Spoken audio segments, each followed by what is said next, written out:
نحمده ونصلي على رسوله الكريم اما بعد عن ابي هريرة رضي الله تعالى عنه قال قال رسول الله صلى الله عليه وسلم من افطر يوم من رمضان من غير رخصة ولا مرض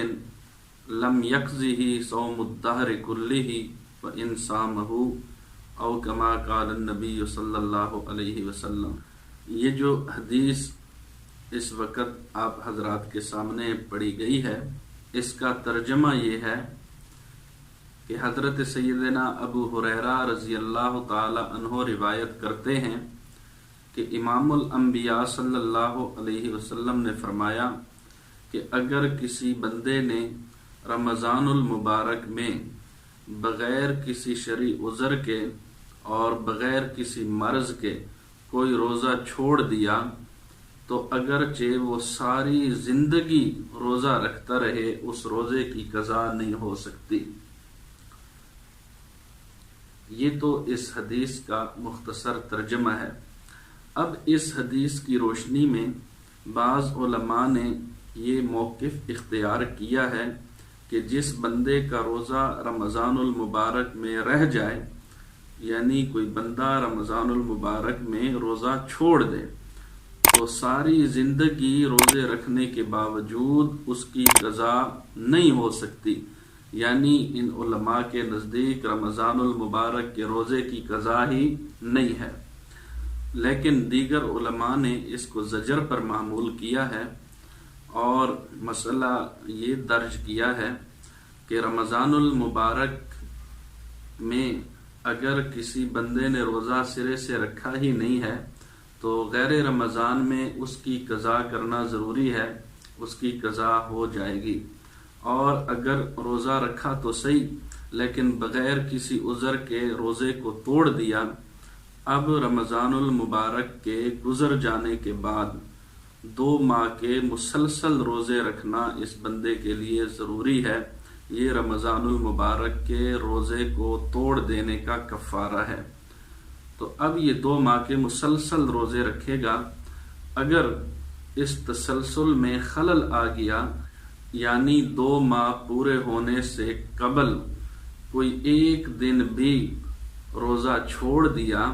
تو نئے سرے سے 2 ماہ پورے کرنے ضروری ہوں گے۔ تو بغیر کسی تعطیل کے یہ 60 دن روزے رکھنا بندے کے لیے ضروری ہے۔ اور اگر کوئی بندہ ایسا لاغر اور کمزور ہو یا مریض ہو کہ زندگی کے کسی حصے میں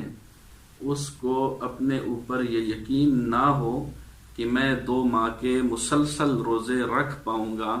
تو ایسے بندے کے ذمے پھر 60 مساکین کو کھانا کھلانا ہے۔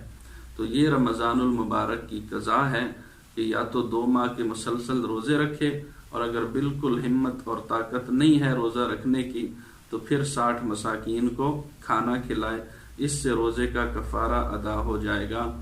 باقی اس روایت میں جو آیا ہے کہ ساری زندگی روزہ رکھتا رہے تو اس روزے کی قضا نہیں ہوتی، اس کا مطلب یہ ہے کہ یہ بندہ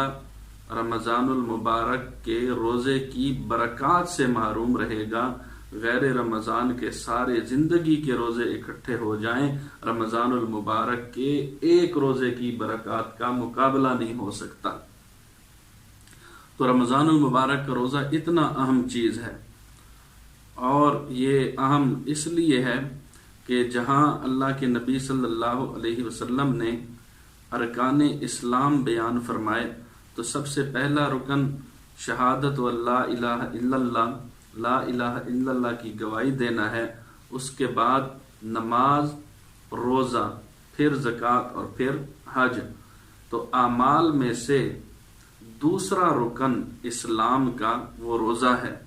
اور بعض روایات میں تو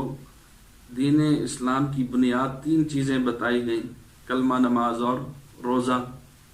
تو اس سے اندازہ لگائیں کہ روزہ کتنی اہم عبادت ہے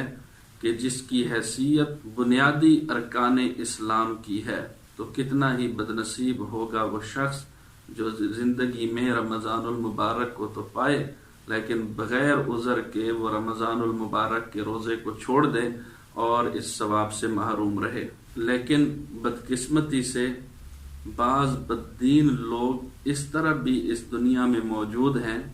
کہ وہ ایک تو روزہ نہیں رکھتے، اوپر سے روزے کے بارے میں جب ان کو ترغیب دی جائے تو ایسے الفاظ بک دیتے ہیں کہ وہ الفاظ ان کو کفر تک پہنچا دیتے ہیں۔ مثال کے طور پہ وہ یوں کہتے ہیں کہ روزہ تو وہ رکھے جس کے گھر میں کھانا نہ ہو، یا وہ یوں کہہ دیتے ہیں کہ ہمیں بھوکا رکھنے سے اللہ کو کیا ملے گا، لہٰذا ہمیں روزہ رکھنے کی ضرورت نہیں ہے۔ تو اس طرح کے الفاظ بول دیتے ہیں اور روزے کا استہزاء کرتے ہیں، اسلام کے بنیادی رکن کا ٹھٹھا کرتے ہیں، مذاق کرتے ہیں۔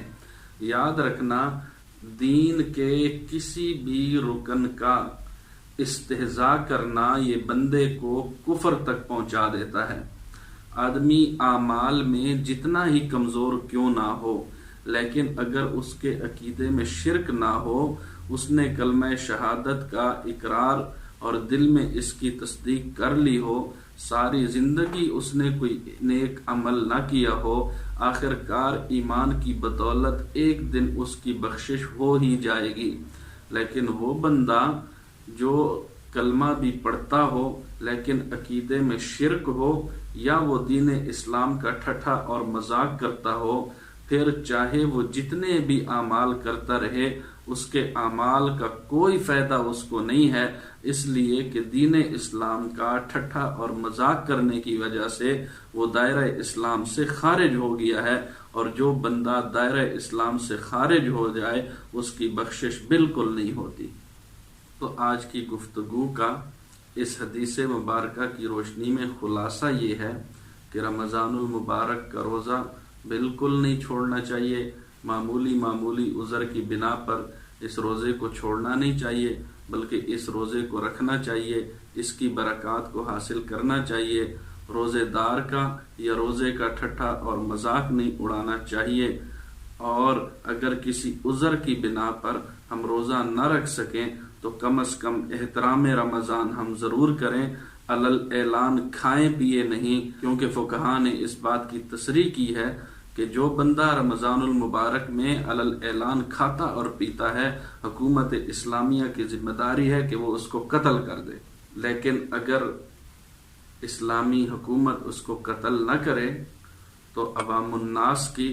یا رعایا کی کوئی ذمہ داری نہیں ہے کہ اس کے پیچھے پڑ جائیں اور اس کو قتل کر دیں یا اس کو کوئی نقصان پہنچا دیں۔ ہاں، زبان سے اگر اس کو روزے کی ترغیب دے سکیں تو بہت اچھا، لیکن اگر وہ ضد اور ہٹ درمی پہ اتر آئے، بات نہ مانے، تو دل سے اس کو برا جانے، کیونکہ یہ ایمان کا آخری درجہ ہے۔ تو اللہ کریم مجھے اور آپ کو رمضان المبارک کی قدر، رمضان المبارک کا احترام کرنے کی توفیق نصیب فرمائے، رمضان المبارک کی تمام برکات میں ہمارا حصہ شامل حال فرمائے۔ وآخر دعوانا ان الحمد للہ رب العالمین۔